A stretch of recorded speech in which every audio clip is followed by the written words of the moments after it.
नमस्कार दोस्तों, रात के 9 बज रहे हैं। मैं वरुण प्रकाश आप सभी का तत्व ज्ञान एपिसोड नंबर 1 में स्वागत करता हूं।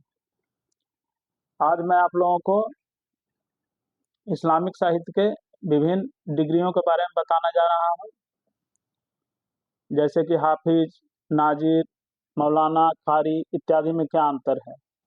सबसे पहली डिग्री होती है नाजिर। नाजिर मतलब हम लोग जो समझते हैं वो है अकाउंटेंट, जो कहीं हिसाब किताब रखता है।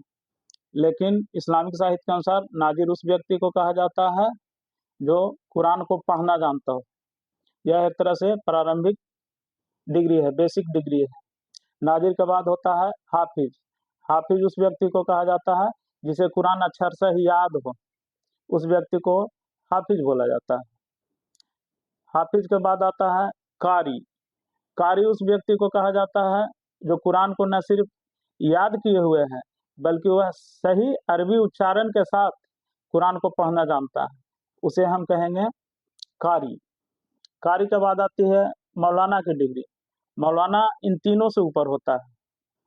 वह मस्जिद में नमाज भी पढ़ाता है और इस्लामिक जलसों में भाषण भी दे सकता है, लेकिन मौलाना सिर्फ कुरान और हदीस में लिखी गई बातों को ही बोलता है। उसे यह अधिकार नहीं है कि वह अपने मन से कुरान या हदीस की व्याख्या करें। मौलाना से ऊपर होता है मुफ्ती। मुफ्ती मतलब समझिए इस्लामिक स्टडीज में पीएचडी। मुफ्ती को दुनियावी और रूहानी दोनों मामलों की अच्छी जानकारी होती है। यह व्यक्ति न सिर्फ कुरान और हदीस की व्याख्या कर सकता है बल्कि कोई नए मामला अगर उपस्थित हो गया है तो उस पर भी अपना विचार व्यक्त कर सकता है। इसे मुफ्ती कहते हैं। मुफ्ती से ऊपर की डिग्री होती है, उसे शेखुल हदीस कहा जाता है। शेखुल हदीस मतलब प्रकांड विद्वान, जो किसी देश का, पूरे देश का इस्लामिक धर्म गुरु होता है, उसे शेखुल हदीस कहते हैं। तो आशा करते हैं कि आप समझ गए होंगे नाजिर, हाफिज, कारी, मौलाना और शेखुल हदीस के बारे में। अब जब आप किसी मुसलमान के नाम में हाफिज लगा हुआ देखेंगे या किसी को कारी साहब कहा जाएगा तो आप आसानी से समझ सकते हैं कि यह आदमी किस लेवल का जानकार है।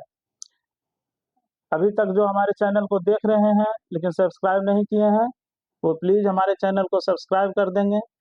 अगले हफ्ते फिर हम एक नई जानकारी के साथ आपके सामने आएंगे।